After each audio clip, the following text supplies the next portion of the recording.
বৈষম্য বিরোধী ছাত্র আন্দোলনের সংঘর্ষের ঘটনায় বিজিবি হাসপাতালে চিকিৎসাধীন ৪১ জনের সবাই শঙ্কামুক্ত বলে জানিয়েছেন স্বরাষ্ট্র উপদেষ্টা।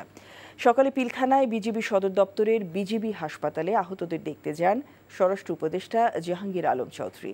এ সময় তিনি আহত বিজিবি সদস্য ও শিক্ষার্থী এবং সাধারণ রোগীদের খোঁজ খবর নেন। পরে সাংবাদিকদের জানান, যারা এই হাসপাতালে চিকিৎসাধীন আছেন তারা সবাই শঙ্কামুক্ত। এই হাসপাতাল সহ অন্যান্য সরকারি ও বেসরকারি হাসপাতালে যারা চিকিৎসা নিচ্ছেন তাদের পাশে সাধারণ মানুষকে সহায়তার হাত বাড়ানোর আহ্বান জানান স্বরাষ্ট্র উপদেষ্টা।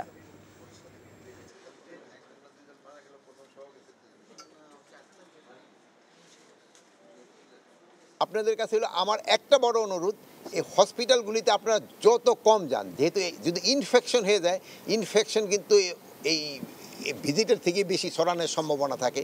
তা আপনারা একটুখানি পেশেন্টের থেকে দূরে থাকার চেষ্টা করবেন। যারা অ্যাটেন্ডেন্স তারাই শুধু যাবে, আর আপনারা এগারোর জন্য দোয়া করবেন। আর আপনারাও যদি ব্যক্তিগতভাবে কাউরে কোনো সাহায্য সহযোগিতা করতে পারেন, যেমন একজন ডাক্তারে আপনার সাথে পরিচিত, তারা ফোন করে দিলে ওই পেশেন্ট একটু ভালোভাবে দেখেন, ওইটাও কিন্তু একটা বড় ধরনের উপকার। জুলাই আগস্টে ছাত্র জনতার গণ অভ্যুত্থানে ছাত্রদলের ৪৯ জন নেতাকর্মী নিহত হয়েছে বলে জানিয়েছে সংগঠনটি। নয়াপল্টনের সংবাদ সম্মেলনে এ তথ্য জানিয়ে সংগঠনের নেতারা বলেন, ফ্যাসিবাদ বিরোধী আন্দোলনে ছাত্রদল অগ্রণী ভূমিকা রেখেছে। বিগত সময়ে আন্দোলন করতে গিয়ে সংগঠনের অসংখ্য নেতাকর্মী অত্যাচার নির্যাতনের শিকার হয়েছে বলে উল্লেখ করেন ছাত্রদলের নেতারা। ভয়ভীতি উপেক্ষা করে অতীতের মতো এবারও তারা পূর্ণ শক্তি দিয়ে ছাত্র জনতার সাথে শেখ হাসিনার পতনের আন্দোলনে মাঠে ছিল বলে দাবি করে ছাত্রদল। সংগঠনের সভাপতি বলেন, ছাত্রদের অধিকার আদায়ের জন্য সুস্থ ধারার ছাত্র রাজনীতির প্রয়োজন আছে। যারা গুরুতর আহত ছিল, আমরা কিন্তু প্রতিদিন মোটামুটি যতটুকু সম্ভব, হয়তো বা সবসময় তো আপনারা মিডিয়া থাকে না, তবুও আপনারা অনেকগুলো প্রচারও করেছেন। আমরা আনুষ্ঠানিকভাবে এবং অনানুষ্ঠানিকভাবে সারাক্ষণ শুধু এগুলো নিয়ে ব্যস্ত রয়েছি। অবগত করছি, এখনও বেশ কিছু সংখ্যক ছাত্র দলের নেতাকর্মী এবং সাধারণ শিক্ষার্থী তো অবশ্যই রয়েছে, ছাত্র দলের এখনও অধিক উল্লেখযোগ্য সংখ্যক ছাত্র নেতারা ঢাকা মেডিকেল কলেজ পঙ্গুতে চিকিৎসাধীন রয়েছে। পদত্যাগের ঘোষণা দিয়েছেন নাজমুল হাসান পাপন। সভাপতি হিসেবে পাপনের স্থলাভিষিক্ত হয়েছেন সাবেক অধিনায়ক ও প্রধান নির্বাচক ফারুক আহমেদ। সচিবালয়ে চলছে বিসিবির জরুরি সভার শুরুতেই সভাপতি পদ থেকে সরে দাঁড়িয়েছেন নাজমুল হাসান পাপন। ১২ বছর দায়িত্ব পালনের পর ইমেইলের মাধ্যমে পদত্যাগের সিদ্ধান্ত জানিয়েছেন তিনি। সভাপতি হিসেবে দায়িত্ব গ্রহণ করেছেন সাবেক অধিনায়ক ফারুক আহমেদ। বোর্ড সভায় উপস্থিত আছেন আকরাম খান, ইফতেখার আহমেদ মিঠু, খালেদ মাহমুদ সুজন সহ আরও পরিচালকগণ। বিগত কয়েক বছরে সহ সভাপতির পদ খালি থাকলেও এবার দায়িত্ব পেতে পারেন ২ জন পরিচালক। ছেলের জন্য নতুন ঘর করেছিলেন মা। আশা ছিল বিয়ে করিয়ে বউ আনবেন ঘরে। ২৪-এর গণযুদ্ধে সেই সন্তানকে হারিয়ে এখন পাগল প্রায় তিনি। বোন মৌরিও যেন শোকে পাথর আদরের একমাত্র ভাইকে হারিয়ে। বরিশাল থেকে আরও জানাচ্ছেন আক্তার ফারুক শাহিন, ক্যামেরায় ছিলেন গোবিন্দ সাহা। পুরো ঘর জুড়ে এখনো ছড়িয়ে ছিটিয়ে আছে আবিরের নানা স্মৃতি। পুরো নাম আব্দুল্লাহ আল আবির। মাত্রই চাকুরি নিয়েছিল রাজধানীর নর্থ সাউথ বিশ্ববিদ্যালয়ে। ২৩ বছর বয়সে যখন চোখ জুড়ে আগামীর নানা স্বপ্ন, ঠিক তখনই ঘাতক বুলেট রক্তের কাফনে মুড়িয়ে দেয় তাকে। গত ২০ জুলাই সকালে রাজধানী ঢাকায় স্বৈরাচার বিরোধী আন্দোলনে শহীদ হয় আবির। আমি আমার আবিরকে ছাড়া আমি কিভাবে বাঁচবো? আমার আবির ছাড়া আমার তো কিছুই নাই। আমার আবির একটা মায়ের একটা সন্তান, আমার আবির। বরিশালের গোরাচাঁদনা সড়কের সাজানো গোছানো ছোট্ট সংসারটা ছিন্ন ভিন্ন হয়ে গেছে আবিরের মৃত্যুতে। আন্দোলনে যাওয়ার আগে বড় বোন মৌরির কাছে একটা পতাকা চেয়েছিল আবির, লাল সবুজের পতাকা। সেই পতাকা দিতে না পারার আক্ষেপই যেন এখন কুড়ে কুড়ে খাচ্ছে ভাই হারানো বোনকে। আমি বলি কি, না ভাই, তুমি আমার একটা ভাই, তুমি যাইও না, তুমি তো আমার একটা ভাই, আমার বাবা মার একমাত্র সন্তান, তুমি ওখানে যাইও না ভাই। বলে আমি যাব না, তাহলে কে যাবে ওইখানে? আমার কাছে জিজ্ঞাসা করছে যে আমার বাসায় কি পতাকা আছে, তারপর আমি বলছি যে না আমার তো এরকম বড় পতাকা নাই, বলে আমার একটা পতাকা লাগবে। আবিরের মতো শত শহীদের রক্তে পাওয়া নতুন এই দেশটা বেড়ে উঠুক আবিরদের স্বপ্নে। আমরা যেন ভুলে না যাই সেই সব শহীদকে যারা বুকের তাজা রক্ত ঢেলে বাঁচিয়ে দিয়ে গেছে আমাদের।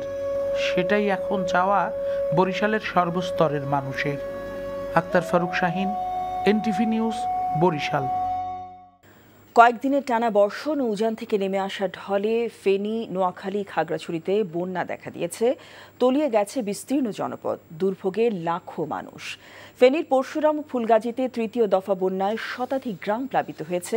তলিয়ে গেছে উপজেলা দুটির অভ্যন্তরীণ বিভিন্ন সড়ক, বন্ধ রয়েছে যান চলাচল। টানা বৃষ্টি ও উজানের ঢলে মুহুরী, কহুয়া ও সিলোনিয়া নদীর বন্যা নিয়ন্ত্রণ বাঁধের আগের 17টি ভাঙন অংশে ফের পানি প্রবেশ করায় চরম ভোগান্তিতে পড়েছেন লক্ষাধিক মানুষ। প্রশাসনের পক্ষ থেকে দুর্গত এলাকায় ত্রাণ বিতরণ করা হচ্ছে। এদিকে টানা বর্ষণ ও পাহাড়ি ঢলে খাগড়াছড়ির বিভিন্ন উপজেলার নিচু এলাকা প্লাবিত হয়েছে। সড়ক পানিতে তলিয়ে যাওয়ায় খাগড়াছড়ি, রাঙামাটি, খাগড়াছড়ি দীঘিনালা উপজেলার সাথে রাঙামাটি লংগদু উপজেলা ও দীঘিনালা সাজেক সড়ক যোগাযোগ বিচ্ছিন্ন রয়েছে। মহালছড়িতে সেতুর সংযোগ ভেঙে যাওয়ায় লেমুছড়ি ইউনিয়নের সাথে সড়ক যোগাযোগ বন্ধ হয়ে গেছে। ফসলি জমিন, পুকুরের মাছ, গরু গোতান বন্যার কারণে। আসলে বন্যার কারণে আমরা গাড়ি টাড়ি চালাতে অনেক অসুবিধা হইতেছে, যাত্রী নিয়ে আসার অনেক সমস্যা, রাস্তাঘাট সব। বন্যার খবর জানাতে যাচ্ছি খাগড়াছড়িতে, সেখানে আছেন সহকর্মী আবু তাহের। তাহের, জেলার সার্বিক বন্যা পরিস্থিতির চিত্রটি আমাদেরকে জানাবেন।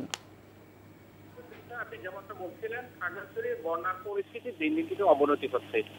গত 4 দিনের বৃষ্টিতে পাহাড়ি ঢলে খাগড়াছড়ির বিভিন্ন উপজেলার, খাগড়াছড়ি জেলা শহর এবং দীঘিনালার বিভিন্ন উপজেলার কয়েকশো গ্রাম প্লাবিত হয়েছিল।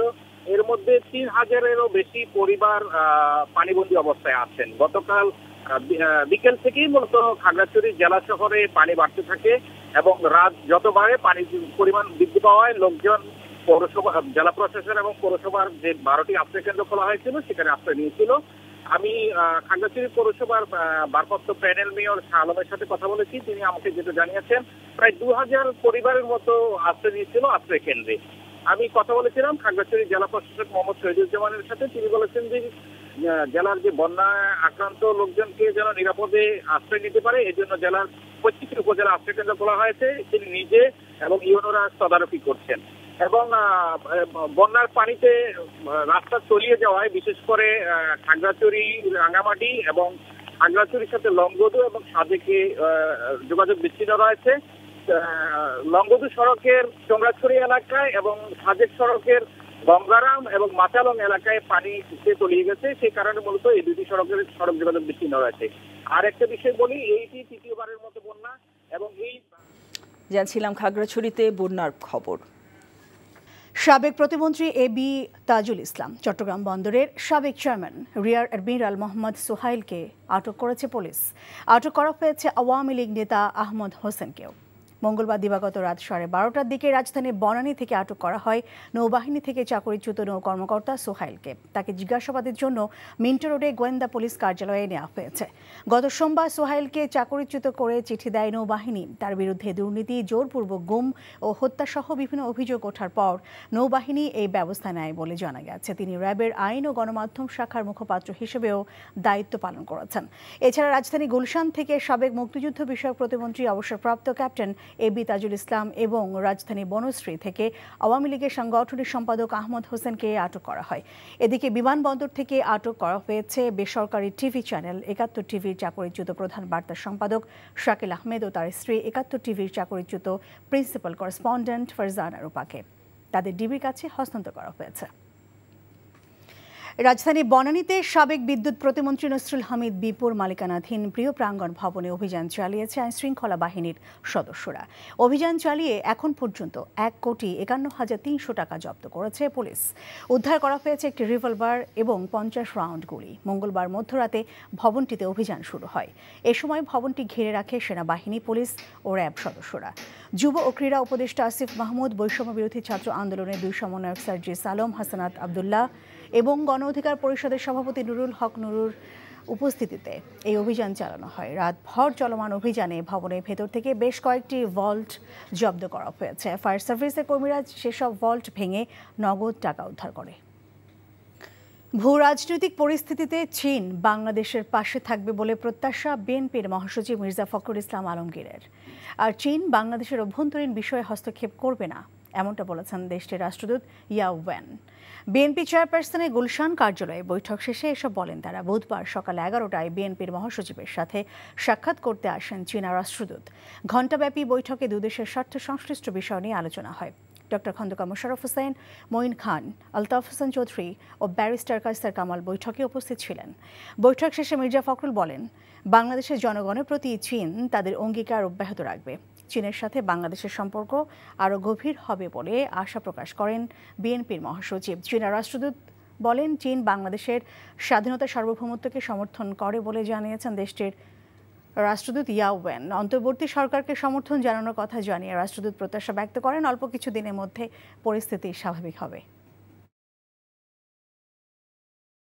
দীর্ঘ 12 বছর দায়িত্ব পালনের পর পদত্যাগ করেছেন নাজমুল হাসান পাপন। তার জায়গায় স্থলাভিষিক্ত হয়েছেন সাবেক অধিনায়ক ও প্রধান নির্বাচক ফারুক আহমেদ। পাপন 12 বছর দায়িত্ব পালন করলেও এর মাঝের সময়টুকুতে বাংলাদেশ জাতীয় দল পায়নি দীর্ঘমেয়াদী কোনো সাফল্য। একযুগে সাবেক বিসিবি সভাপতির দৃশ্যমান ব্যর্থতা নিয়ে ডেস্ক রিপোর্ট নিলয় মজুমদারের। দেশের রাজনৈতিক পরিস্থিতির পট পরিবর্তনে বিসিবিতেও বুধবার এসেছে পরিবর্তন।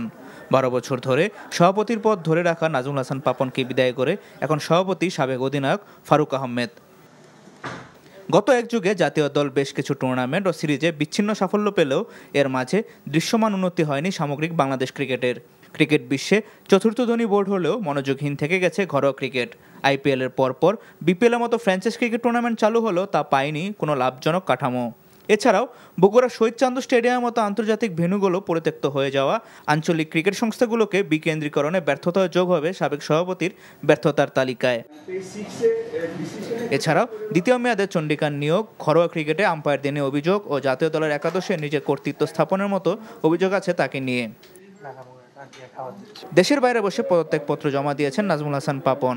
সাবেক অধিনায়ক ফারুক আহমেদের সভাপতি দায়িত্ব পাওয়ার পর এক নতুন ইতিহাসই গড়ল বাংলাদেশ ক্রিকেট। এর আগে ভারতীয় ক্রিকেট বোর্ডে সৌরভ গাঙ্গুলি ছাড়া আর কোনো ক্রিকেট বোর্ডেই বোর্ড প্রধান হিসাবে দায়িত্ব পালন করতে দেখা যায়নি সাবেক অধিনায়কদের। দায়িত্ব পাওয়ার পর নিজের পরিকল্পনা জানিয়েছেন ফারুক আহমেদ। লক্ষ্য তো অনেক বড়, বাংলাদেশ প্রধান লক্ষ্য দেশের সম্মান বৃদ্ধি, উজ্জ্বল করা দেশের মুখ, প্লাস দ্য টিমকে একটা জায়গায় দেখতে চাই। তো সেক্ষেত্রে এটা তো একটা অনেক বড় একটা ব্যাপার, কীভাবে দেখবো। সো অনেক জায়গায় আমাদের কাজ করতে হবে। আপনারা জানেন যে অনেক দিন ধরে কাজ হয়েছে, হয় নাই, অনেক কোশ্চেন আছে। বাট আমাদের প্রধান এবং প্রধানতম দায়িত্ব হচ্ছে আমার যে ক্রিকেটকে এগিয়ে নিয়ে যাওয়া। Niloy Majumdar, NTV sports desk. গত 16 বছর যাবৎ অন্যায়ভাবে বরখাস্তকৃত, চাকরিচ্যুত এবং ওএসডি হওয়া 55 জন পুলিশ কর্মকর্তার চাকরি ফেরত এবং যাদের বয়স নেই তাদের চুক্তিভিত্তিক পদায়নের দাবি জানিয়েছেন 55 পুলিশ কর্মকর্তা। আজ সচিবালয়ে স্বরাষ্ট্র উপদেষ্টার কাছে এসব দাবি জানান তারা। পুলিশ ক্যাডারের এই কর্মকর্তারা জানান, অন্যায়ভাবে 26 জনকে বাধ্যতামূলক অবসরে এবং 2 জনকে 5 বছর ধরে জেলে রাখা হয়েছে। অন্যায়ভাবে যাদেরকে চাকরিচ্যুত করা হয়েছে তাদেরকে ন্যায্য সম্মান দিয়ে বৃহস্পতিবারের মাঝে চাকরি ফেরত দেয়া এবং যাদের চাকরির বয়স নেই তাদেরকে যোগ্য স্থানে চুক্তিভিত্তিক পদায়নের দাবি জানান। এছাড়া ছাত্র আন্দোলনের সময় হত্যায় দায়ীদেরকে চাকরিচ্যুত করারও দাবি জানান তারা। যাদেরকে এই যে আমরা 50 জন অফিসার এখানে একত্রিত হয়েছি, অন্যায়ভাবে যাদেরকে বিচ্যুত করা হয়েছে, চাকরিচ্যুত করা হয়েছে, প্রত্যেককেই তাদের ন্যায্য সম্মান এবং ন্যায্য পদোন্নতি, এই জিনিসগুলো তাদেরকে অনতিবিলম্বে আগামী 48 ঘন্টার মাঝে গভর্নমেন্ট অর্ডার করে আমাদেরকে এই সম্মান ফিরিয়ে দিতে হবে। জামায়াতে ইসলামের আমির ডক্টর শফিকুর রহমান বলেছেন, দেশ জুলুমের শাসন থেকে মুক্তি পেয়েছে। সকালে চট্টগ্রাম পৌঁছে মেডিকেল কলেজ হাসপাতালে আন্দোলনে আহতদের দেখতে গিয়ে তিনি এই কথা জানান। হাসপাতাল থেকে বেরিয়ে শহীদ পরিবারের কয়েকজন সদস্যের সাথে সাক্ষাৎ করেন জামায়াত আমির। পরে নগরী লালখান বাজারে শহীদ ওমর ফারুকের বাসায় গেলে শোকাবহ পরিবেশের সৃষ্টি হয় সেখানে। পরিবারটিকে সান্ত্বনা দিয়ে তিনি বলেন, ওমর ফারুকের শহীদের মৃত্যুর মাধ্যমে আল্লাহ জাতিকে নাজাত দিয়েছেন।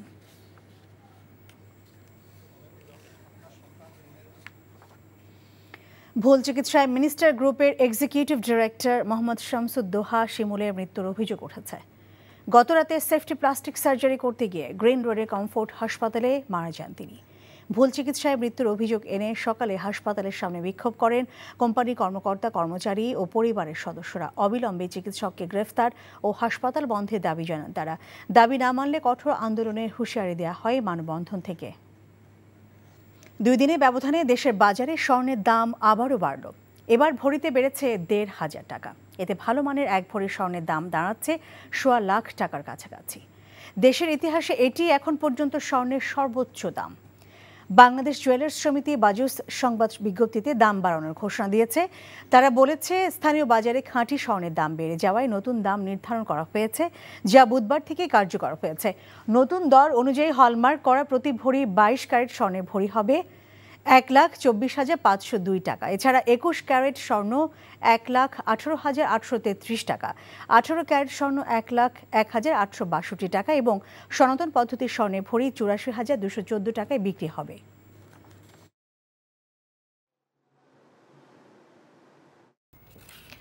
সিলেটে এবার সাবেক প্রধানমন্ত্রী শেখ হাসিনা, তার বোন শেখ রেহানা ও আওয়ামী লীগের সাধারণ সম্পাদক ওবায়দুল কাদের সহ 87 জনের বিরুদ্ধে মামলা দায়ের করা হচ্ছে। মামলায় আরও 500 থেকে 600 জন অজ্ঞাত লোককে আসামি করা হচ্ছে।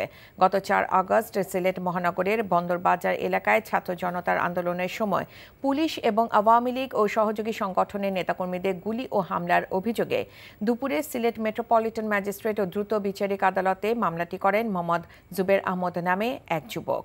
এদিকে সাবেক প্রধানমন্ত্রী শেখ হাসিনা ও সাবেক সংসদ সদস্য গোলাম দস্তগীর গাজীকে আসামি করে 105 জনের বিরুদ্ধে নারায়ণগঞ্জের রূপগঞ্জ থানায় হত্যা মামলা দায়ের করা হয়েছে। সাবেক প্রতিমন্ত্রী এবি তাজুল ইসলাম চট্টগ্রাম বন্দরের সাবেক চেয়ারম্যান রিয়ার অ্যাডমিরাল মোহাম্মদ সোহাইলকে আটক করেছে পুলিশ। আটক করা হয়েছে আওয়ামী লীগ নেতা আহমদ হোসেনকে। মঙ্গলবার রাতে রাজধানীর বনানী থেকে আটক করা হয় নৌবাহিনী থেকে চাকরিচ্যুত নৌ কর্মকর্তা সোহাইলকে। তাকে জিজ্ঞাসাবাদের জন্য মিন্টু রোডে গোয়েন্দা পুলিশ কার্যালয়ে নেওয়া হয়েছে। গত সোমবার সোহাইলকে চাকরিচ্যুত করে চিঠি দেয় নৌবাহিনী। তার বিরুদ্ধে দুর্নীতি, জোরপূর্বক গুম ও হত্যা সহ বিভিন্ন অভিযোগ ওঠার পর নৌবাহিনী এই ব্যবস্থা নেয় বলে জানা গেছে। তিনি র্যাবের আইন ও গণমাধ্যম শাখার মুখপাত্র হিসেবেও দায়িত্ব পালন করেছেন। এছাড়া রাজধানী গুলশান থেকে সাবেক মুক্তিযুদ্ধ বিষয়ক প্রতিমন্ত্রী অবসরপ্রাপ্ত ক্যাপ্টেন এবি তাজুল ইসলাম এবং রাজধানী বনশ্রী থেকে আওয়ামী লীগের সাংগঠনিক সম্পাদক আহমদ হোসেনকে আটক করা হয়। এদিকে বিমানবন্দর থেকে আটক করা হয়েছে বেসরকারি টিভি চ্যানেল 71 টিভি চাকরিচ্যুত প্রধান বার্তা সম্পাদক শাকিল আহমেদ ও তার স্ত্রী, 71 টিভি চাকরিচ্যুত প্রিন্সিপাল করেসপন্ডেন্ট ফারজানা রূপাকে। তাদের ডিবির কাছে হস্তান্তর করা হয়েছে। 1.5 মাসে চিকিৎসা শেষে আজ বাসায় ফিরছেন বিএনপি চেয়ারপারসন বেগম খালেদা জিয়া। সন্ধ্যায় রাজধানী এভারকেয়ার হাসপাতাল থেকে বাসার উদ্দেশ্যে রওনা দেওয়ার কথা রয়েছে তার। 8 জুলাই গুরুতর অসুস্থ অবস্থায় তাকে হাসপাতালে ভর্তি করতে হয়। ছাত্র জনতার গণ অভ্যুত্থানের মুখে স্বৈরাচার শেখ হাসিনা সরকারের পতনের পরের দিনই 6 আগস্ট স্থায়ী মুক্তি দেয়া হয় বেগম জিয়াকে। রাষ্ট্রপতির ক্ষমতা বলে সাজা মওকুফ করে তাকে মুক্তি দেয়া হয়। 2018 সালে ফেব্রুয়ারি মাসে কারাবন্দী হওয়ার পর প্রথমবারের মতো মুক্ত অবস্থায় বাসায় ফিরছেন সাবেক এ প্রধানমন্ত্রী। 2020 সালে 25 মার্চ সরকারি নির্বাহী আদেশে সাজা স্থগিত করে তাকে সাময়িক মুক্তি দেওয়া হয়। এরপর 6 মাস পর তার মুক্তির মেয়াদ বাড়ানো হয়। 79 বছর বয়সী সাবেক প্রধানমন্ত্রী দীর্ঘদিন আর্থ্রাইটিস, ডায়াবেটিস, হৃদরোগ ও লিভার সিরোসিস সহ নানা জটিলতায় ভুগছেন। ভারতে ত্রিপুরা ডম্বুর গেট খুলে দেওয়ায় ফেনীতে বন্যা দেখা দিয়েছে। এদিকে কয়েকদিনের টানা বর্ষণ ও উজান থেকে নেমে আসা ঢলে ব্রাহ্মণবাড়িয়া, নোয়াখালী এবং খাগড়াছড়ি সহ কয়েক জেলাতেও বন্যা দেখা দিয়েছে। তলিয়ে গেছে বিস্তীর্ণ জনপদ, দুর্ভোগে লাখো মানুষ। পানিতে তলিয়ে গেছে আখাউড়া স্থলবন্দর, বন্ধ রয়েছে বন্দরের কার্যক্রম। এদিকে সড়ক ডুবে যাওয়ায় সাজেকে আটকা পড়েছেন 250 পর্যটক। বিস্তারিত শকত করিমের ডেস্ক রিপোর্টে। ফেনীর পরশুরাম ও ফুলগাজীতে তৃতীয় দফা বন্যায় প্লাবিত 1.5 শতাধিক গ্রাম। তলিয়ে গেছে বেশিরভাগ সড়ক, বন্ধ রয়েছে যান চলাচল। টানা বৃষ্টি ও উজানের ঢলে মুহুরী, কহুয়া ও সিলোনিয়া নদীর বন্যা নিয়ন্ত্রণ বাঁধের অন্তত 27টি স্পট ভেঙে যাওয়ায় পানি প্রবেশ করেছে লোকালয়ে। চরম ভোগান্তিতে লাখো মানুষ। দুর্গতদের নিয়ে যাওয়া হচ্ছে নিরাপদ আশ্রয়ে। উদ্ধার কাজে যোগ দিয়েছেন কোস্টগার্ড ও সেনা সদস্যরাও। এই যে সবগুলো গেছে মনে করেন ঘর দুয়ার, বাড়ি ঘর দুয়ার, রাস্তাঘাট, ফসলি জমিন, পুকুরের মাছ, গরু গোতান বন্যার কারণে। আর সলিয়া সব পানির তলে চলে গেছে বই, রোয়াচা নিয়ে গেছে, মাছও গেছে বই পুকুরের, বাড়িঘরে পানি উঠে গেছে। উজানের ঢলে পানি ঢুকে পড়েছে ব্রাহ্মণবাড়িয়ার আখাউড়ার 34টি গ্রামে। তলিয়ে গেছে আখাউড়া স্থলবন্দর। অস্থায়ী বেইলি সেতু তলিয়ে যাওয়ায় বন্ধ রয়েছে আখাউড়া আগরতলার যান চলাচল। কয়েকদিনের ভারী বর্ষণে ডুবে গেছে নোয়াখালীর 9 উপজেলার নিম্নাঞ্চল। টানা বর্ষণ ও পাহাড়ি ঢলে পানি ঢুকে পড়েছে হবিগঞ্জ সদর ও লাখাই উপজেলার অন্তত 20টি গ্রামে। পানির নিচে অন্তত 18,000 হেক্টর ফসলি জমি। প্লাবিত খাগড়াছড়ির বিভিন্ন উপজেলার নিচু এলাকা। বিচ্ছিন্ন রয়েছে আঞ্চলিক অনেক সড়ক যোগাযোগ। এদিকে খাগড়াছড়ি সাজেক সড়কের অনেক এলাকা ডুবে যাওয়ায় বন্ধ রয়েছে যান চলাচল। সাজেকে আটকা পড়েছেন 250 পর্যটক। শওকত করিম, এনটিভি নিউজ ডেস্ক। ধর্ম বিষয়ক উপদেষ্টা ডক্টর আফম খালিদ হোসেন বলেছেন, বৈষম্য বিরোধী শিক্ষার্থীদের আন্দোলনে সারা দেশে নিহত শহীদ ও আহতদের নিয়ে একটি ফাউন্ডেশন গড়ার প্রক্রিয়া শুরু করবে সরকার। দুপুরে চট্টগ্রাম মেডিকেল কলেজ হাসপাতালে আহত শিক্ষার্থীদের চিকিৎসার খোঁজ খবর ও প্রশাসনের সাথে মতবিনিময় সভার পর সাংবাদিকদের এসব কথা বলেন ধর্ম বিষয়ক উপদেষ্টা। পরে চট্টগ্রামে বৈষম্য বিরোধী শিক্ষার্থীদের আন্দোলনে আহত শিক্ষার্থীদের খোঁজ খবর নেন তিনি। এই সময় শিক্ষার্থীদের পরিবারের খোঁজ খবর নেন এই উপদেষ্টা। বৈষম্য বিরোধী ছাত্র আন্দোলনের সমন্বয়ক সার্জিস আলম, হাসনাত আবদুল্লাহ ও আজ সুন্নাহ ফাউন্ডেশনের চেয়ারম্যান মাওলানা শেখ মোহাম্মদ আহমদুল্লাহ সহ প্রশাসনের ঊর্ধ্বতন কর্মকর্তারা এই সময় উপস্থিত ছিলেন। দেশের স্থিতিশীলতা রক্ষায় সবাইকে ধৈর্য ধরার আহ্বান জানান বৈষম্য বিরোধী ছাত্র আন্দোলনের সমন্বয়করা। সম্পূর্ণ সুস্থ না হওয়া পর্যন্ত তাদের চিকিৎসার ব্যয়ভার বাংলাদেশ সরকার বহন করবে এবং যদি বিশেষজ্ঞরা মতামত দেন, আমরা অসুস্থ যে কোনো পেশেন্টকে বিদেশে পাঠাতেও আমরা সম্মত আছি। আর আমি আপনাদের মাধ্যমে বিভিন্ন এনজিও, মানবিক সেবা স্বাস্থ্যের সাথে যারা জড়িত তাদের আহ্বান জানাই, আপনারা আহতদের পাশে দাঁড়ান। এত বড় একটা ক্ষতপূর্ণ রাষ্ট্রের সংশোধনের জন্য যে একটি সময় প্রয়োজন, সেই সময়টুকু না দিয়ে তারা যদি তাদের জায়গা থেকে এই ব্লকেটগুলো বিভিন্ন জায়গায় করে, তার মানে তারা রাষ্ট্রের স্থিতিশীল অবস্থা হওয়ার জন্য যে ফ্লোটি দরকার, এই ফ্লোতে বাধা দিচ্ছে এবং তাদের অবশ্যই ভিন্ন কোনো উদ্দেশ্য রয়েছে। আপনারা যদি জনমুখী কোনো সিদ্ধান্তের বাইরে গিয়ে সিন্ডিকেট বা মাফিয়া তন্ত্র তৈরি করে বাজার ব্যবস্থাপনার মধ্যে কোনো ধরনের অসন্তুষ্টি তৈরি করেন, তাহলে ছাত্র নাগরিক সেই সিন্ডিকেটগুলো সমূলে উৎপাদন করবে। গুম, খুন, শিশু ও ছাত্র জনতা হত্যার প্রতিবাদে দেশে বিভিন্ন স্থানে বিক্ষোভ মিছিল করেছে যুবদল। দুপুরে ময়মনসিংহে যুবদলের উদ্যোগে একটি বিক্ষোভ মিছিল শহরের প্রধান সড়ক প্রদক্ষিণ করে রেলওয়ে কৃষ্ণচূড়া চত্বরে গিয়ে শেষ হয়। এ সময় বক্তারা বলেন, বিগত সরকার বিএনপি নেতাকর্মীদের বিরুদ্ধে মিথ্যা মামলা দিয়ে হয়রানি করেছে। বৈষম্য বিরোধী ছাত্র আন্দোলনে নিহত ছাত্র জনতার স্মরণে পিরোজপুরে শোক র্যালি করেছে জেলা ছাত্রদল। এই সময় তারা নিহত ছাত্র জনতার স্মরণে কালো ব্যাজ ধারণ করে। গোপালগঞ্জে জেলা যুবদল ও ছাত্রদল পৃথক ভাবে শোক র্যালি ও বিক্ষোভ মিছিল করেছে। জাতি, ধর্ম, বর্ণ নির্বিশেষে বিএনপি ঐক্যে রাজনীতি করবে বলে জানান কৃষক দলের সাধারণ সম্পাদক শহীদুল ইসলাম বাবুল। দুপুরে ফরিদপুরে নগরকান্দা উপজেলা তালমা মোড়ে নিজ এলাকায় পথসভায় তিনি একথা বলেন। এদিকে কেন্দ্রীয় কর্মসূচির অংশ হিসেবে ঝালকাঠি, পাবনা, বাগেরহাট সহ দেশের বিভিন্ন স্থানে বিক্ষোভ মিছিল ও সমাবেশ করেছে যুবদল। মুন্সিগঞ্জে বৈষম্য বিরোধী আন্দোলনে নিহত পরিবারকে আর্থিক সহযোগিতা করেছে বিএনপি। দুপুরে শহরের ইসলামপুর এলাকায় নিহত 3 জনের স্বজনদের সাথে দেখা করে সহযোগিতার অর্থ তুলে দেন কেন্দ্রীয় ও স্থানীয় বিএনপির নেতাকর্মীরা। এই সময় বিএনপির কেন্দ্রীয় কমিটির vice chairman doctor Asaduzzaman Ripon বলেন, গণহত্যার ঘটনায় আন্তর্জাতিক আদালতে শেখ হাসিনা সরকারের বিচারের দাবি তোলা হবে।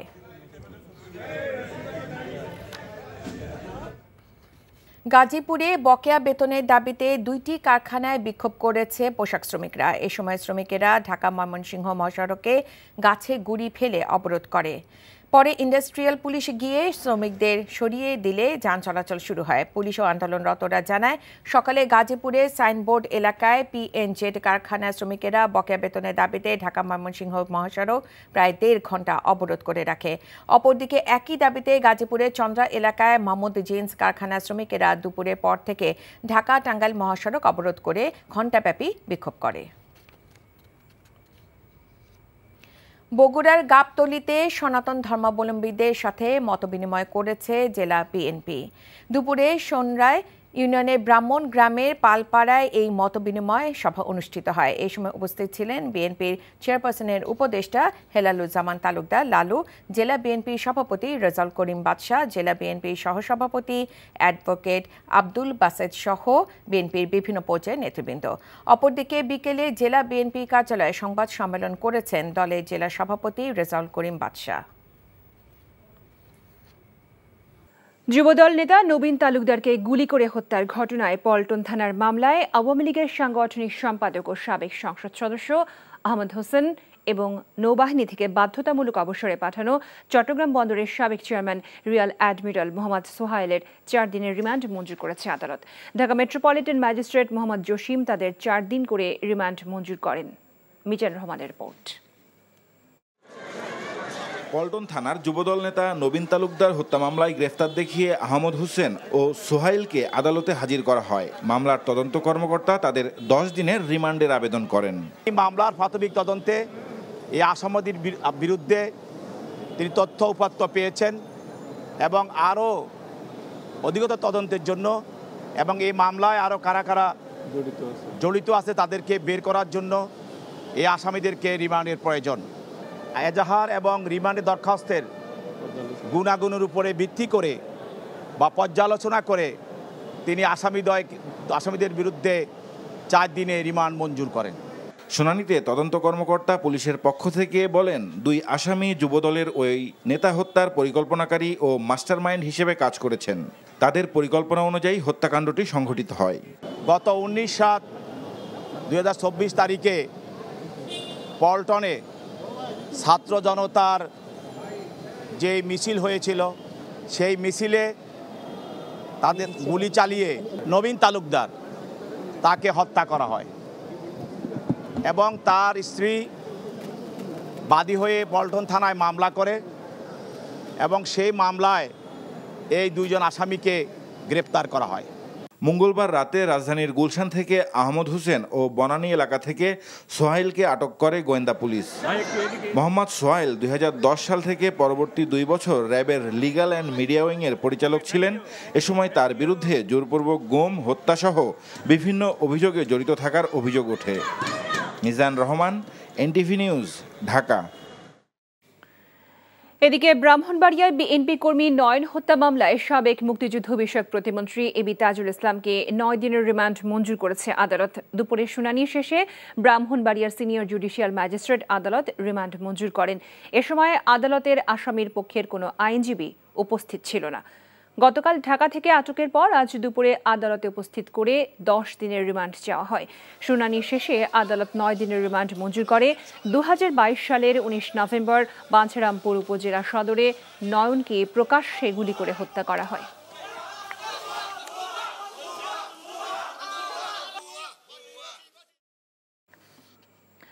সাবেক বিদ্যুৎ প্রতিমন্ত্রী নসরুল হামিদ বিপুর মালিকানাধীন প্রিয় প্রাঙ্গণ ভবনে অভিযান চালিয়ে 1,51,300 টাকা জব্দ করেছে পুলিশ। উদ্ধার করা হয়েছে একটি রিভলভার সহ 50 রাউন্ড গুলি। ভবনটির বিভিন্ন তলায় পাওয়া ভল্ট ভেঙে জব্দ করা হয় নগদ টাকা। রিপোর্টে আরও জানাচ্ছেন শফি মাহমুদ সাগর। কারি কারি টাকা, ড্রয়ার খুলতেই বেরিয়ে আসে একের পর এক বান্ডেল। তখনও সবার কৌতূহলী চোখ টাকা রাখার ভল্টে। স্টিলের এসব ভল্ট ভাঙতে আনা হয় হাতুড়ি, শাবল আর ওয়েল্ডিং মেশিন। সাবেক বিদ্যুৎ ও জ্বালানি প্রতিমন্ত্রী নসরুল হামিদ বিপুর পারিবারিক ব্যবসা প্রতিষ্ঠানের কয়েকটি ফ্লোর থেকে পাওয়া যায় এসব ভল্ট। শেষ পর্যন্ত ফায়ার সার্ভিসের সহায়তায় ভাঙা হয় টাকা রাখার আধুনিক সিন্দুকগুলো। বনানীতে প্রিয় প্রাঙ্গণ ভবনটি মঙ্গলবার রাত থেকেই ঘিরে রাখে সেনাবাহিনী, আর অবৈধ সম্পদের খোঁজে অভিযান চালায় আইন শৃঙ্খলা রক্ষাকারী বাহিনী। প্রচুর পরিমাণ টাকা আছে এবং এই সন্দেহজনক কার্যক্রমের বেসিসেই আসলে আমাদের এই কার্যক্রমটা করা। বনানীর 17 নম্বর রোডে প্রিয় প্রাঙ্গণ ভবন নামে পরিচিত বহুতল এই ভবনের যৌথ মালিক সাবেক বিদ্যুৎ ও জ্বালানি প্রতিমন্ত্রী নসরুল হামিদ বেপু এবং তার ছোট ভাই ইন্তেখাবুল হামিদ। 100% ওয়ে ছিল যে এখান থেকে আসলে শত শত কোটি টাকা এখানে ছিল কিনা, এখান থেকে বেরোচ্ছে কিনা বের করার, সেটা না করে রাতের আধারে এসে একটা অফিসকে এভাবে ধ্বংস করে একদম শ্মশান করে দিয়ে বিভিন্ন খামে খামে সব মিলে 75 লক্ষ টাকা বা 75 লক্ষ বা 1 কোটি টাকা পাওয়া গেছে। তো বিভিন্ন কর্মকর্তা টেবিল মিলা একটা কোম্পানি চালাতে গেলে এই পরিমাণ অর্থ যে কোনো প্রতিষ্ঠানেই থাকে। টাকা ও টাকার ভল্ট ছাড়াও হামিদ গ্রুপের অফিস থেকে উদ্ধার করা হয় একটি রিভলভার ও 50 রাউন্ড গুলি। যখন দেখি যে ওনারা আমাদের সাহায্য করছে না দরজা খোলার বিষয়ে, তখন এক পর্যায়ে একটু জোর করেই দরজা খুলতে হয়েছে। তারপরে অনেকক্ষণ ওয়েট করলাম, উনি বলতেছে খুঁজতেছি। তারপরে শেষমেশ আমরা নিজেদের কাটার বা এই ধরনের ওয়েল্ডিংয়ের কাজ যারা করে ওদের মাধ্যমে খুঁজে টুজে এনে তারপরে আমরা বল্ট ভাঙি। পুলিশ জানায় উদ্ধার করা টাকা এবং অস্ত্র অবৈধ কিনা তা খতিয়ে দেখা হচ্ছে। শফি মাহমুদ সাগর, এনটিভি নিউজ, ঢাকা। 1.5 মাসের চিকিৎসা শেষে বাসায় ফিরছেন বিএনপি চেয়ারপারসন বেগম খালেদা জিয়া। সন্ধ্যা 7টার দিকে রাজধানী এভারকেয়ার হাসপাতাল থেকে বাসার উদ্দেশ্যে রওনা হন তিনি। 2018 সালে ফেব্রুয়ারি মাসে কারাবন্দী হওয়ার পর প্রথমবারের মতো মুক্ত অবস্থায় বাসায় ফিরছেন সাবেক এই প্রধানমন্ত্রী। দলের বিপুল সংখ্যক নেতাকর্মী হাজির হন এভারকেয়ার হাসপাতালের সামনে। ছাত্র জনতার গণঅভ্যুত্থানের মুখে স্বৈরাচার শেখ হাসিনা সরকারের পতনের পরের দিন 6 আগস্ট স্থায়ী মুক্তি দেওয়া হয় বেগম জিয়াকে। রাষ্ট্রপতির ক্ষমতা বলে সাজা মওকুফ করে তাকে মুক্তি দেওয়া হয়। 2020 সালের 25শে মার্চ সরকারের নির্বাহী আদেশে সাজা স্থগিত করে তাকে সাময়িক মুক্তি দেওয়া হয়। এরপর 6 মাস পর তার মুক্তির মেয়াদ বাড়ানো হয়। 79 বছর বয়সী সাবেক প্রধানমন্ত্রী দীর্ঘদিন আর্থ্রাইটিস, ডায়াবেটিস, হৃদরোগ ও লিভার সিরোসিস সহ নানা জটিলতায় ভুগছেন। 8 জুলাই গুরুতর অসুস্থ অবস্থায় তাকে হাসপাতালে ভর্তি করা হয়েছিল। এই বিষয়ে জানতে আমরা চলে যাচ্ছি আমাদের সিনিয়র করেসপন্ডেন্ট মইদুল ইসলামের কাছে। মইদুল, বেগম জিয়ার গাড়িবহর এই মুহূর্তে ঠিক কোন পর্যায়ে আছে, কি তথ্য আছে আপনার কাছে?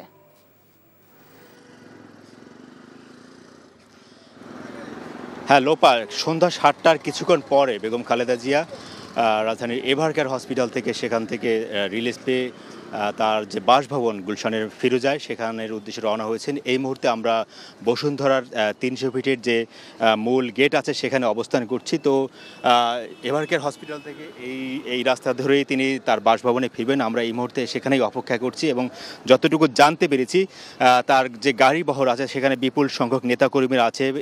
গাড়ির আগে এবং পরের সেই নেতাকর্মীদের ভিড়, তারপর সব কিছু মিলিয়ে মোটামুটি অনেকটা ধীর গতিতেই এগিয়ে আসছে। তাকে আসলে অনেকটা কারণ আপনি জানেন যে বেগম খালেদা জিয়াকে গত 6 আগস্ট তার বিরুদ্ধে যে সাজা, সেই সাজা মওকুফ করা হয় রাষ্ট্রপতির আদেশে এবং মূলত বলা যায় যে তিনি মুক্ত অবস্থায় তার যে বাসভবন, সেই বাসভবনে ফিরে যাচ্ছেন হাসপাতালে এবং সেজন্যই মূলত তাকে বিপুল সংখ্যক নেতাকর্মীরা হাসপাতালে গেটে দুপুরের পর থেকেই অবস্থান নিয়েছে এবং বিকেল থেকে আরও বাড়তে থাকে এবং সেই নেতাকর্মী সহ তিনি গাড়িবহরে আছেন এই মুহূর্তে। সেখান থেকে আমরা এই বসুন্ধরার যে 300 ফিট মূল গেট, সেই গেটেই অপেক্ষা করছি। এবং আরেকটি বিষয় জানিয়ে রাখি যে গত 7 জুলাই দিবাগত রাতে অর্থাৎ 8 জুলাইতে বিএনপি চেয়ারপারসন বেগম খালেদা জিয়া অসুস্থ হয়ে পড়েন তার বাসভবনে। তারপরে তাকে রাজধানী এভারকেয়ার হসপিটালে ভর্তি করা হয় এবং তিনি আর্থ্রাইটিস, কিডনি, লিভার এবং ডায়াবেটিস সহ নানা ধরনের রোগে ভুগছিলেন এবং সেই রোগে অনেক দিন ধরেই তিনি অসুস্থ হওয়ার পরে তাকে এই হসপিটাল হসপিটালে চিকিৎসা দেওয়া হচ্ছিল এবং আবার কিছুটা সুস্থ হয়ে বাসায় ফিরে গেছেন, আবার তাকে হসপিটালে নেওয়া হচ্ছিল।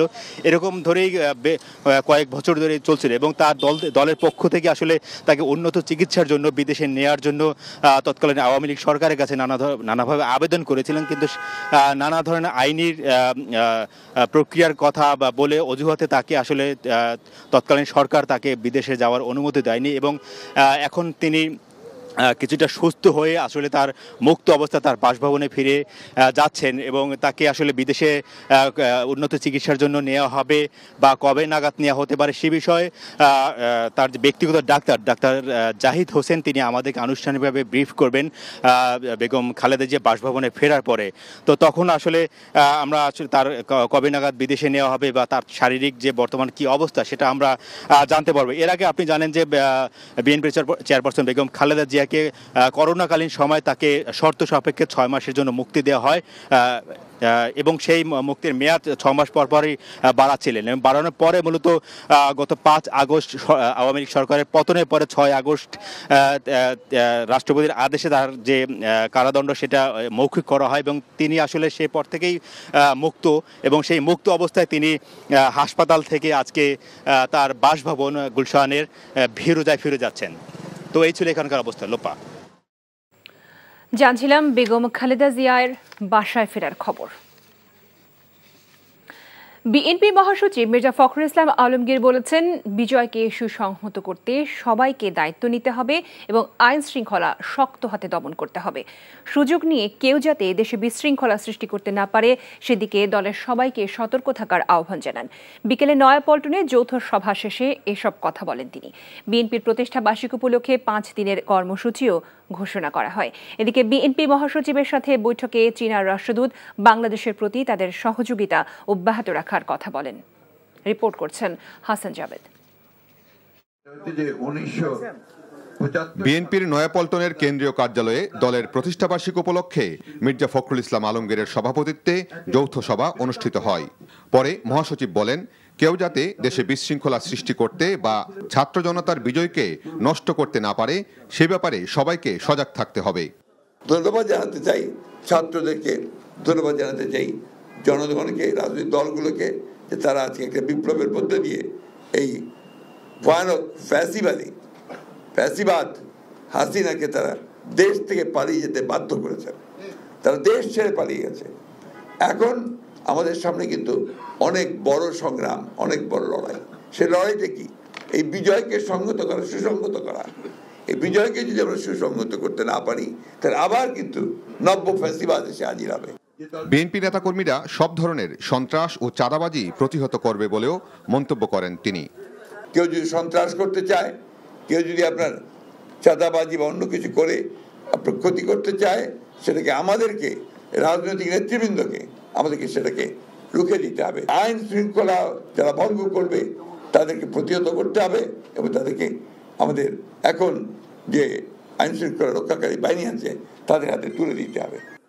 বিএনপির 46তম প্রতিষ্ঠাবার্ষিক উপলক্ষে শহীদ প্রেসিডেন্ট জিয়াউর রহমানের মাজারে শ্রদ্ধা নিবেদন, আলোচনা ও র্যালি সহ 5 দিনের কর্মসূচি ঘোষণা করা হয়। 46তম প্রতিষ্ঠাবার্ষিক উপলক্ষে এদিকে ছাত্র জনতার গণ অভ্যুত্থানে ছাত্রদলের 49 জন নেতাকর্মী শহীদ হন। তাদের স্মরণে রাজধানীর নয়াপল্টনে শোক র্যালি করে সংগঠনটি। এর আগে গুলশানে বিএনপি চেয়ারপারসনের কার্যালয়ে দলটির মহাসচিবের সাথে সাক্ষাৎ করেন চীনা রাষ্ট্রদূত। বৈঠকে ভূ রাজনৈতিক পরিস্থিতিতে চীন বাংলাদেশের পাশে থাকবে বলে প্রত্যাশা ব্যক্ত করেন মির্জা ফখরুল। আর চীন বাংলাদেশের অভ্যন্তরীণ বিষয়ে হস্তক্ষেপ করবে না বলে জানান রাষ্ট্রদূত। বাংলাদেশের বর্তমান পরিস্থিতি নিয়ে আমরা আলোচনা করেছি। চীন বাংলাদেশের সহযোগিতাকে গুরুত্ব দেবে। বাংলাদেশ সহ কোনো দেশের অভ্যন্তরীণ বিষয়ে আমরা হস্তক্ষেপ করব না। আমরা আশা করি অন্তর্বর্তীকালীন সরকার বাংলাদেশের স্থিতিশীলতা রক্ষা এবং স্বাভাবিক অবস্থায় ফিরিয়ে নিতে কাজ করবে। হাসান জাবেদ, এনটিভি নিউজ, ঢাকা। বাংলাদেশ থেকে পাচার হওয়া অর্থ ফিরিয়ে আনতে যুক্তরাজ্যের সহযোগিতা চেয়েছেন অন্তর্বর্তীকালীন সরকারের প্রধান উপদেষ্টা ডক্টর মোহাম্মদ ইউনূস। বিকেলে প্রধান উপদেষ্টার কার্যালয়ে যমুনায় দেখা করতে যান British high commissioner Sarah Cook. এ সময় তার কাছে পাচারের অর্থ ফিরিয়ে আনতে সহযোগিতা চান প্রধান উপদেষ্টা। জানান, ছাত্র জনতার বিপ্লবের মধ্য দিয়ে তারা রাষ্ট্র পরিচালনার দায়িত্ব নিয়েছেন, তাই দেশ থেকে পাচার হওয়া টাকা ফিরিয়ে আনতে অন্তর্বর্তীকালীন সরকার প্রতিশ্রুতিবদ্ধ। এদিকে শেখ হাসিনা সরকারের আমলের প্রতিটি গুমের ঘটনার তদন্ত করা হবে বলে জানিয়েছেন প্রধান উপদেষ্টার প্রেস সচিব শফিকুল আলম। এজন্য একটি কমিশন গঠন করার চিন্তা করছে সরকার। আগামী 30 আগস্ট আন্তর্জাতিক গুম দিবসের আগেই এই সংক্রান্ত কনভেনশনে বাংলাদেশ সই করবে বলেও জানান তিনি। পাচারকৃত টাকার ক্ষেত্রে এটা কোনো সুনির্দিষ্ট নামের বিষয় না। এখান থেকে যে টাকাটাই চলে গেছে সেটা ব্রিটেনে হতে পারে, এটা আমেরিকায় হতে পারে, যেই টাকাটাই চলে যাক না কেন সেই টাকাটা ট্র্যাক করা এবং টাকাটাকে ফিরে আনা, এই টাকাটা আসলে তো আমাদের এই চুরি করাটাকে বাংলাদেশের থেকে বাংলাদেশের মানুষকে বাংলাদেশের ইকোনমিকে তারা ব্রোকেন করে প্লান্ডার করে এই টাকাটা ওরা বাইরে পাঠিয়েছে। তো এই টাকাটা আনার একটা বড় ডিটারমিনেশন এই গভর্নমেন্টের। গত 16 বছর যাবৎ অন্যায়ভাবে বরখাস্ত, চাকরিচ্যুত এবং ওএসডি হওয়া 55 জন পুলিশ কর্মকর্তার চাকরি ফেরত এবং যাদের বয়স নেই তাদের চুক্তিভিত্তিক পদায়নের দাবি জানিয়েছেন 55 পুলিশ কর্মকর্তা। আজ সচিবালয়ে স্বরাষ্ট্র উপদেষ্টার কাছে এসব দাবি জানান তারা।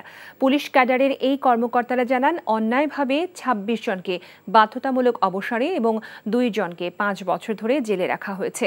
অন্যায়ভাবে যাদেরকে চাকরিচ্যুত করা হয়েছে তাদেরকে ন্যায্য সম্মান দিয়ে বৃহস্পতিবারের মাঝে চাকরি ফেরত দেয়া এবং যাদের চাকরির বয়স নেই তাদেরকে যোগ্য স্থানে চুক্তিভিত্তিক পদায়নের দাবি জানান।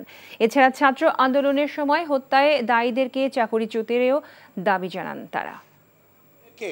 এই যে আমরা 50 জন অফিসার এখানে একত্রিত হয়েছি, অন্যায়ভাবে যাদেরকে বিচ্যুত করা হয়েছে, চাকরিচ্যুত করা হয়েছে, প্রত্যেককেই তাদের ন্যায্য সম্মান এবং ন্যায্য পদোন্নতি, এই জিনিসগুলো তাদেরকে অনতিবিলম্বে আগামী 48 ঘন্টার মাঝে গভর্নমেন্ট অর্ডার করে আমাদেরকে এই সম্মান ফিরিয়ে দিতে হবে। উজানের ঢলে ফেনীতে ভয়াবহ বন্যায় পানিবন্দী 2 লাখের বেশি মানুষ। ফুলগাজীতে পানিতে ডুবে মৃত্যু হয়েছে এক তরুণের। এদিকে টানা বর্ষণ ও পাহাড়ি ঢলে ব্রাহ্মণবাড়িয়া, নোয়াখালী, খাগড়াছড়ি সহ আরও কয়েক জেলায় বন্যায় তলিয়ে গেছে বিস্তীর্ণ জনপদ। দুর্ভোগে লাখ লাখ মানুষ। আখাউড়া স্থলবন্দর পানিতে তলিয়ে যাওয়ায় বন্ধ রয়েছে বন্দরের কার্যক্রম। এদিকে সড়ক ডুবে যাওয়ায় সাজিকে আটকা পড়েছেন 250 পর্যটক। বিস্তারিত ডেস্ক রিপোর্টে। ফেনীর পরশুরাম ও ফুলগাজীতে তৃতীয় দফা বন্যায় প্লাবিত 1.5 শতাধিক গ্রাম। তলিয়ে গেছে বেশিরভাগ সড়ক, বন্ধ রয়েছে যান চলাচল। টানা বৃষ্টি ও উজানের ঢলে মুহুরী, কহুয়া ও সিলোনিয়া নদীর বন্যা নিয়ন্ত্রণ বাঁধের অন্তত 27টি স্পট ভেঙে যাওয়ায় পানি প্রবেশ করেছে লোকালয়ে। চরম ভোগান্তিতে লাখো মানুষ। দুর্গতদের নিয়ে যাওয়া হচ্ছে নিরাপদ আশ্রয়ে। উদ্ধার কাজে যোগ দিয়েছেন কোস্টগার্ড ও সেনা সদস্যরাও। এই যে সবগুলো গেছে, মনে করেন ঘর দুয়ার, বাড়ি ঘর দুয়ার, রাস্তাঘাট, ফসলি জমিন, পুকুরের মাছ, গরু গোতান বন্যার কারণে। আর চলিয়া সব পানির তলে চলে গেছে বই, রোয়াশা নিয়ে গেছে, মাছও গেছে বই পুকুরের, বাড়িঘরে পানি উঠে গেছে। উজানের ঢলে পানি ঢুকে পড়েছে ব্রাহ্মণবাড়িয়ার আখাউড়ার 34টি গ্রামে। তলিয়ে গেছে আখাউড়া স্থলবন্দর। অস্থায়ী বেইলি সেতু তলিয়ে যাওয়ায় বন্ধ রয়েছে আখাউড়া আগরতলার যান চলাচল। কয়েকদিনের ভারী বর্ষণে ডুবে গেছে নোয়াখালীর 9 উপজেলার নিম্নাঞ্চল। টানা বর্ষণ ও পাহাড়ি ঢলে পানি ঢুকে পড়েছে হবিগঞ্জ সদর ও লাখাই উপজেলার অন্তত 20টি গ্রামে। পানির নিচে অন্তত 18,000 হেক্টর ফসলি জমি। প্লাবিত খাগড়াছড়ির বিভিন্ন উপজেলার নিচু এলাকা। বিচ্ছিন্ন রয়েছে আঞ্চলিক অনেক সড়ক যোগাযোগ। এদিকে খাগড়াছড়ি সাজেক সড়কের অনেক এলাকা ডুবে যাওয়ায় বন্ধ রয়েছে যান চলাচল। সাজেকে আটকা পড়েছেন 250 পর্যটক। শওকত করিম, NTV নিউজ ডেস্ক। রাজধানীর গুরুত্বপূর্ণ সড়কগুলো ঘন্টার পর ঘন্টা অবরোধ করে আন্দোলন করছে বিভিন্ন শ্রেণী পেশার মানুষ। দাবি এবং সেগুলো বাস্তবায়নে সুস্পষ্ট ধারণা না থাকলেও প্রধান উপদেষ্টার বাড়ি সংলগ্ন এলাকায় প্রতিদিনই বসছেন অসংখ্য মানুষ। কেউ বলছেন দীর্ঘদিন বঞ্চনার বিষয়ে জানাতে এসেছেন, আবার কোথাও সড়ক অবরোধের প্ররোচনা দিতেও দেখা যায় বহিরাগত কাউকে। আরও জানাচ্ছেন নিয়ামুল আজিজ সাদেক।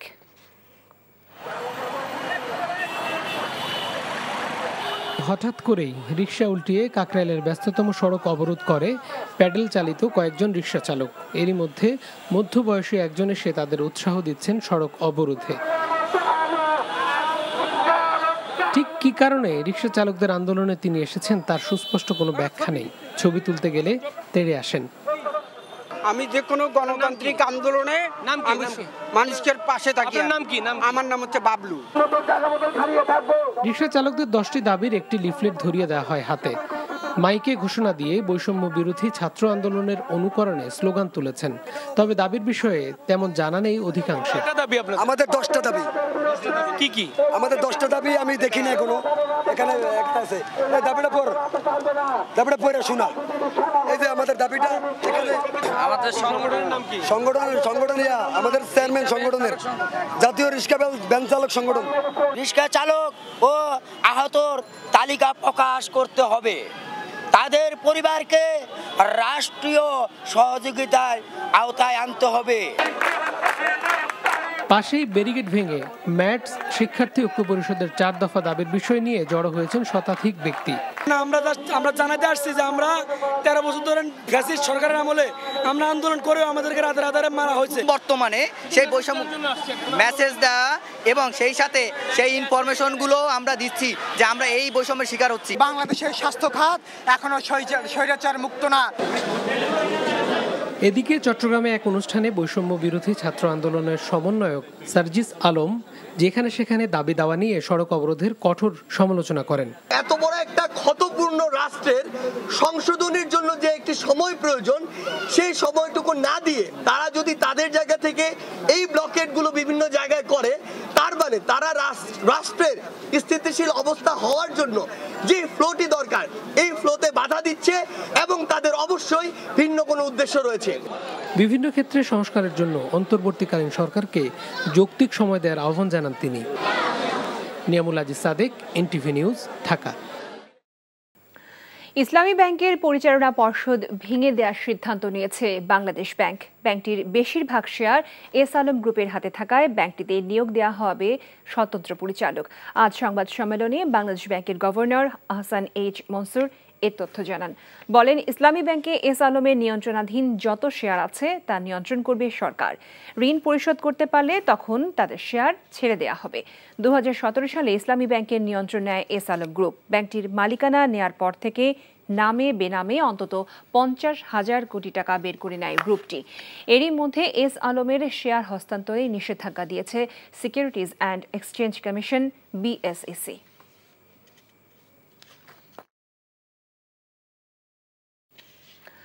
ছাত্র জনতার আন্দোলনে নিহত ও আহতদের তালিকা 15 দিনের মধ্যে প্রণয়ন করা হবে বলে জানিয়েছে বৈষম্য বিরোধী ছাত্র আন্দোলনের স্বাস্থ্য বিষয়ক কেন্দ্রীয় উপকমিটি। বিকেলে ঢাকা বিশ্ববিদ্যালয় সাংবাদিক সমিতির কার্যালয়ে সংবাদ সম্মেলনে এ তথ্য জানান উপকমিটির সদস্য সচিব তারিকুল ইসলাম। জানান, স্বাস্থ্য মন্ত্রণালয়ের সাথে সমন্বয় করে 17 সদস্যের উপকমিটি আন্দোলনে নিহত ও আহতদের তালিকা প্রণয়ন করবে। উপকমিটির সদস্যরা কোনো আর্থিক লেনদেনে জড়িত থাকবে না। আহত ও নিহতদের তথ্য স্বাস্থ্য বাতায়ন, হেলথ ইমার্জেন্সি সেন্টার ও কন্ট্রোল রুমের নম্বরে এবং উপকমিটির 2টি হটলাইন নম্বর 018182792217 এবং 014007280880-তে যোগাযোগ করার আহ্বান জানানো হয়। দেশের ব্যবসায়ীদের শীর্ষ সংগঠন federation of Bangladesh chamber and commerce and industries FBCCI এর সভাপতি, সহসভাপতি ও পরিচালকদের 48 ঘন্টার মধ্যে পদত্যাগের দাবি করেছেন ফেডারেশনের সাধারণ সদস্যদের একাংশ। সকালে রাজধানীর মতিঝিলে সংগঠনটির প্রধান কার্যালয়ের সামনে ফেডারেশনের সাধারণ পরিষদের ব্যানারে মানববন্ধনে এই দাবি জানান ব্যবসায়ীরা। 48 ঘন্টার মধ্যে পদত্যাগ না করলে পর্ষদ ভেঙে দিয়ে প্রশাসক নিয়োগ করতে অন্তর্বর্তী সরকারের প্রধান উপদেষ্টার প্রতি আহ্বান জানান বক্তারা। বলেন, এফবিসিসিআইকে রাজনৈতিক ইউনিট বানিয়ে ফেলা হয়েছে। স্বৈরতান্ত্রিকতার কারণে সাধারণ সদস্যরা কথা বলতে পারেন না। এস আলমের লুটপাটের কারণে ব্যাংক খাত ধুঁকছে জানিয়ে লুটপাটের কারণেই সুদের হার এতটা বেড়েছে বলে জানান বক্তারা। সংস্কার করা হোক এবং সংস্কারের মাধ্যমে একটা সুষ্ঠু নিরপেক্ষ নির্বাচনের মাধ্যমে এফবিসিআই পরিচালিত হোক। কাজেই আমরা অনুরোধ করছি এবং আগামী 48 ঘন্টার ভিতরে পদত্যাগ করবেন এবং 48 ঘন্টাতে পদত্যাগ না করলে সরকার তাদেরকে বাতিল করে এখানে প্রশাসক নিয়োগ দিবেন। বিসিবির সভাপতির পরিবর্তন প্রসঙ্গ। প্রথমবার জাতীয় দলের সাবেক কোনো অধিনায়ক দায়িত্ব নিলেন বাংলাদেশ ক্রিকেট বোর্ডের। সভাপতির পদ পেয়েই ফারুক আহমেদ জানালেন, কথা নয়, তিনি কাজে নিজেকে প্রমাণ করতে চান। দুর্নীতি রোধের পাশাপাশি ক্রিকেটের স্বার্থে বোর্ডের গঠনতন্ত্র পরিবর্তনের আভাস দিলেন ফারুক। বিস্তারিত জানাচ্ছেন কুশল ইয়াসের। দেশের ক্রিকেটের ঐতিহাসিক একদিন, জাতীয় দলের জার্সিতে বিশ্বকাপ খেলা এক বোর্ড প্রধান পেল বাংলাদেশ। বিসিবির জরুরি সভায় জাতীয় ক্রীড়া পরিষদের মনোনীত হয়ে পরিচালকের দায়িত্ব পান ফারুক আহমেদ ও নাজমুল আবেদিন ফাহিম। সভায় ফারুককে সভাপতি হিসেবে মনোনীত করেন উপস্থিত পরিচালকরা। এ সময় ছাত্র জনতার আন্দোলনে শহীদদের স্মরণে 1 মিনিট নীরবতা পালন করা হয়। এর আগে নাজমুল হাসান পাপন ইমেইলে তার পদত্যাগপত্র জমা দেন। ক্রীড়া মন্ত্রণালয়ের সভাকক্ষে এ সময় উপস্থিত ছিলেন বর্তমান বোর্ডের 24 পরিচালকের মাত্র 8 সদস্য। এখান থেকে নতুন সভাপতি বিকেলে চলে যান মিরপুর শেরেবাংলা স্টেডিয়ামে। প্রায় ঘণ্টা খানেকের দীর্ঘ সংবাদ সম্মেলনে দুর্নীতি দমন ও গঠনতন্ত্র সংশোধন প্রাধান্য পেয়েছে তার কথায়। কনস্টিটিউশনে যা আছে, যে জিনিসগুলো ভালো, এগুলো সবই খুব তাড়াতাড়ি আমরা ইমপ্লিমেন্ট করার চেষ্টা করব। ভাইস প্রেসিডেন্ট দরকার, ভাইস প্রেসিডেন্ট থাকবে, আরও যা যা আছে ওইটা আমরা চেষ্টা করব। আমি পড়েছি, আমি আরেকটু পড়ে তারপর আমি চেষ্টা করব যে আপাতত যে কনস্টিটিউশনটা আছে এটাতে যা যা আছে ওইটা অনুযায়ী যাওয়ার চেষ্টা করব আমরা। 1982 সালে পেশাদার ক্রিকেটের শুরু ফারুকের। 1999 বিশ্বকাপ দিয়ে ক্যারিয়ার শেষ হয় তার। 2 মেয়াদে প্রধান নির্বাচকের দায়িত্ব সামলিয়েছেন তিনি। প্রায় 4 দশকের মাঠের অভিজ্ঞতার আলোকে বোর্ড সামলাতে চান ফারুক। ন্যাশনাল টিমের আমার প্রায়োরিটি তো থাকবেই, at the same time game development, HP, তারপর আপনার যেই জিনিসগুলো আছে ফ্যাসিলিটিস, তারপর আপনার ওইদিকে গ্রাউন্ডস, এই জিনিসগুলো যে 4-5টা আছে যেটা হলো গিয়ে ক্রিকেটের ইমপ্রুভমেন্টের জন্য অত্যন্ত গুরুত্বপূর্ণ, এই জায়গাগুলোতে আমাদের ফোকাস করতে হবে। নতুন পরিচালক হিসেবে নাজমুল আবেদিন ফাহিমের আলাদা পরিচিতি আছে। সাকিব মুশফিকদের কোচ হিসেবে আগে ছিলেন ডেভেলপমেন্টের দায়িত্বে। সেসব অভিজ্ঞতা এবার পরিচালক হিসেবে কাজে লাগাতে চান ফাহিম। বাংলাদেশ ওভারঅল ক্রিকেট নিয়ে আমার গত 20-25 বছর ধরে আমি চিন্তা করেছি এবং সেই চিন্তা 1-2 ঘন্টা না, কিন্তু প্রত্যেক দিন অন্তত 10 ঘন্টা করে আমার মনে হয় তাই। এবং আমার কিন্তু একটা ক্লিয়ার পিকচার আছে, একদম অ্যাবসলিউটলি একটা ক্লিয়ার পিকচার আছে একটা প্লেয়ারের হাতে কি থাকতে হবে, 10 বছরের একটা প্লেয়ারের হাতে, একটা ডিস্ট্রিক্টের একটা ছেলের হাতে কি থাকতে হবে। 12 বছর পর নাজমুল হাসান পাপনের পদত্যাগই এই বোর্ডের সংস্কারে সবচেয়ে বড় পদক্ষেপ। মহিরুহু হয়ে ওঠা একমুখী পরিচালক ব্যবস্থার সর্বনাশ হয়েছে তৃণমূল ক্রিকেটে। সেই ক্ষত দ্রুত সরানোটাই বড় চ্যালেঞ্জ এই বোর্ডের। আইনত আগামী বছরের অক্টোবর পর্যন্ত দায়িত্ব সামলাবেন ফারুকের নেতৃত্বাধীন বিসিবি। কুশল ইয়াসির, এনটিভি নিউজ, ঢাকা। এদিকে এক যুগের পাপন অধ্যায়ের অবসান হলো বাংলাদেশের ক্রিকেটের। নানা সমালোচনার মধ্য দিয়ে যেতে হয়েছে এ সময় বাংলাদেশের ক্রিকেটকে। পরিবর্তিত পরিস্থিতিতে তার সরে যাওয়ায় ফারুক আহমেদের কাঁধে এখন নেতৃত্বভার। এক যুগে সাবেক বিসিবি সভাপতির দৃশ্যমান ব্যর্থতা নিয়ে ডেস্ক রিপোর্ট নিলয় মজুমদারের। গত এক যুগে জাতীয় দল বেশ কিছু টুর্নামেন্ট ও সিরিজে বিচ্ছিন্ন সাফল্য পেলেও এর মাঝে দৃশ্যমান উন্নতি হয়নি সামগ্রিক বাংলাদেশ ক্রিকেটের। ক্রিকেট বিশ্বে চতুর্থ বোর্ড হলো মনোযোগহীন থেকে গেছে ঘরোয়া ক্রিকেট। আইপিএলের পরপর বিপিএলের মতো ফ্র্যাঞ্চাইজ ক্রিকেট টুর্নামেন্ট চালু হলেও তা পায়নি লাভজনক কোনো কাঠামো। বগুড়া শহীদ চান্দু স্টেডিয়ামের মতো আন্তর্জাতিক ভেন্যুগুলো পরিত্যক্ত হয়ে যাওয়া আঞ্চলিক ক্রিকেট সংস্থাগুলোকে বিকেন্দ্রীকরণের ব্যর্থতাও যোগ হবে সাবেক সভাপতির ব্যর্থতার তালিকায়। এছাড়াও চন্ডিকার প্রথম মেয়াদে বনিবনা না হয় প্রধান নির্বাচকের পদ থেকে সরে দাঁড়াতে হয়েছিল ফারুক আহমেদকে। এর মাঝে বোর্ডে নানা অনিয়ম নিয়ে সোচ্চার থাকলেও পাননি যথাযোগ্য সম্মান। সময়ের ফেরে সেই পাপনকে স্থলাভিষিক্ত করে বোর্ড প্রেসিডেন্ট হলেন বাংলাদেশের সাবেক অধিনায়ক। লক্ষ্য তো অনেক বড়, বাংলাদেশ প্রধান লক্ষ্য দেশের সম্মান বৃদ্ধি, উজ্জ্বল করা দেশের মুখ। সাবেক অধিনায়ক ফারুক আহমেদের সভাপতি দায়িত্ব পাওয়ার পর থেকে তাই নতুন এক ইতিহাসই গড়েছে বাংলাদেশ। এর আগে ভারতীয় ক্রিকেট বোর্ডে খণ্ডকালীন সভাপতি হিসাবে সুনীল গাভাস্কার ও পূর্ণ মেয়াদে সৌরভ গাঙ্গুলি ছাড়া আর কোনো ক্রিকেট বোর্ডে সাবেক অধিনায়করা বোর্ড প্রধান হিসাবে দায়িত্ব পালন করেননি। Niloy Majumdar, NTV sports desk.